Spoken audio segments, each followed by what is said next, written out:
হরে কৃষ্ণ, প্রণাম। তো আজকে আমলকি একাদশী, আমি আমলকি একাদশী ব্রত মাহাত্ম্য কথা পাঠ করছি। যুধিষ্ঠির বললেন, হে কৃষ্ণ, মহাফল দাতা বিজয়া একাদশীর কথা শুনলাম। ফাল্গুন মাসের শুক্লপক্ষের একাদশীর যে নামে বিখ্যাত তা বর্ণনা করুন। শ্রীকৃষ্ণ বললেন, হে মহাভাগ যুধিষ্ঠির, মান্ধাত্তার প্রশ্নের উত্তরে মহাত্মা বৈশিষ্ট্য এই একাদশীর মহিমা কীর্তন করেছেন। আপনার কাছে এখন আমি সেই কথা বলছি। এই একাদশীর নাম আমলকি। বিষ্ণু লোকে প্রদানকারী রূপে এই একাদশীর বিশেষভাবে মহিমান্বিত। একাদশীর দিন আমলকি বৃক্ষের তলে রাত্রি জাগরণ করলে সহস্র গ্রাভী দানের ফল লাভ হয়। হে পাণ্ডু নন্দন, পূর্বে ব্রহ্মার রাত্রিতে দৈনন্দিন প্রলয় উপস্থিত হলে স্থাবর জঙ্গম সহ দেবতা, অসুর ও রাক্ষস সব কিছু বিনাশ হয়। তখন ভগবান সেই কারণ সমুদ্রে অবস্থান করেন। তার মুখপদ্ম থেকে চন্দ্রবনের এক বিন্দু জল ভূমিতে পড়ে। সেই জল বিন্দু থেকে একটি বিশাল আমলকি বৃক্ষ উৎপন্ন হয়। এই বৃক্ষের স্মরণ মাত্র গোদানের ফল হয়, দর্শনে তাহার দ্বিগুণ এবং ফলা ভক্ষণে 3 গুণ ফল লাভ হয়। এই বৃক্ষে ব্রহ্মা, বিষ্ণু আর মহেশ্বর সর্বদা অবস্থান করেন। তার প্রতি শাখা প্রশাখা পাতায় ঋষি, দেবতা ও প্রজাপতিগণ সহ বাস করেন। এই বৃক্ষকে সমস্ত বৃক্ষের আদি বলা হয় এবং তা পরম বৈষ্ণব রূপে বিখ্যাত। অতএব এই শ্রেষ্ঠ ব্রত সকলেরই পালনীয়। এখন এই ব্রতের একটি অদ্ভুত ইতিহাস আপনার কাছে বর্ণনা করছি। প্রাচীনকালে বৈদিশ নামে এক প্রসিদ্ধ নগর ছিল। এই নগরে চৈত্ররথ নামে এক রাজা রাজত্ব করতেন। চন্দ্রবংশীয় পাশবিন্দুক রাজার পুত্ররূপে তিনি জন্মগ্রহণ করেছিলেন। তিনি অত্যন্ত শক্তিমান ও ঐশ্বর্যশালী ছিলেন। শাস্ত্রজ্ঞানেও তিনি ছিলেন সুনিপুণ। তার রাজ্যের সর্বত্রই মনোরম আনন্দপূর্ণ এক দিব্য পরিবেশ লক্ষ্য করা যেত। প্রজারা ছিলেন বিষ্ণু ভক্তি পরায়ণ, সকলেই একাদশী ব্রত পালন করতেন।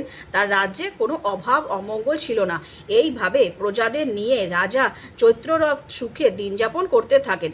এক সময় ফাল্গুনী শুক্লপক্ষে দ্বাদশী যুক্তা আমলকি একাদশী তিথি সমাগত হওয়ায় রাজ্যের সকলেই এই ব্রত পালনের সংকল্প করলেন। ওই দিন প্রাতঃস্নানের পর প্রজাদের নিয়ে রাজা ভগবান বিষ্ণুর মন্দিরে যান। সেখানে সুবাসিত জলপূর্ণ কলস, ছত্র, বস্ত্র, পাদুকা, পঞ্চরত্ন ইত্যাদি সাজিয়ে স্থাপন করেন। তারপর ধূপ দ্বীপ দিয়ে যত্ন সহকারে মুনি ঋষিদের দ্বারা পরশুরামের মূর্তি সমন্বিত আমলকির পুজো করেন। হে পরশুরাম, হে রেণুকা সুখবর্ধক, হে ধাত্রী, হে পাপ বিনাশিনী আমলকি, তোমাকে প্রণাম।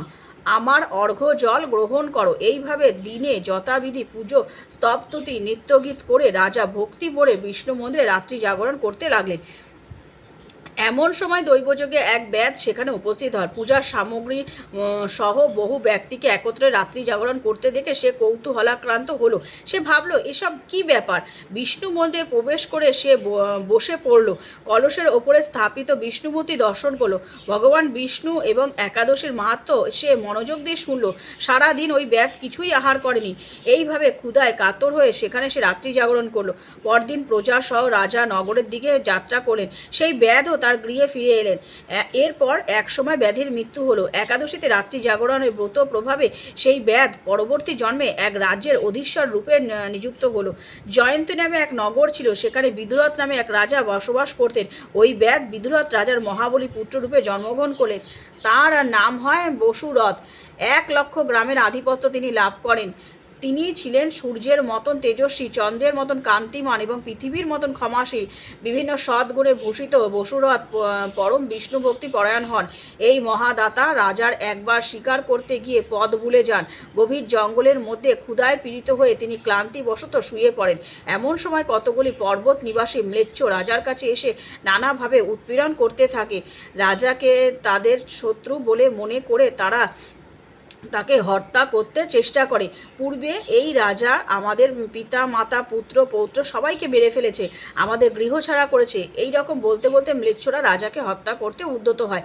তারা বিভিন্ন অস্ত্রশস্ত্রে তাকে আঘাত করতে থাকে, কিন্তু আশ্চর্যের বিষয় হলো তাদের সকল প্রচেষ্টা ব্যর্থ হয়। রাজার কোনো ক্ষতি সাধন তারা করতে পারেনি। তখন রাজার শরীর থেকে নানা অলঙ্কারে বিভূষিত এক পরমা সুন্দর স্ত্রী মূর্তি আবির্ভূত হন। মহাশক্তি ধারিণী ওই নারী অল্প সময়ের মধ্যে সকল পাপী ম্লেচ্ছকে নিধন করলো। রাজার নিদ্রা ভঙ্গ হলো। এই ভয়ানক হত্যাকাণ্ড দেখে রাজা অত্যন্ত বিস্মিত হলেন। তিনি বলতে লাগলেন, আহা, আমার শত্রুদের হত্যা করে কে আমার প্রাণ রক্ষা করলো? এমন কৃপালু কে আছে?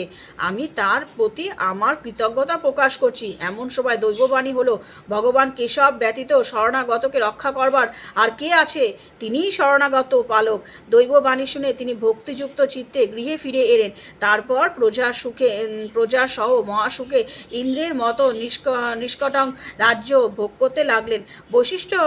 বৈশিষ্ট্য বলেন, হে রাজন, যে মানুষ এই পরম কল্যাণ উত্তম আমলকি একাদশী ব্রত পালন করে তিনি নিঃসন্দেহে বিষ্ণুলোক প্রাপ্ত হন। হরি বল। হরে কৃষ্ণ।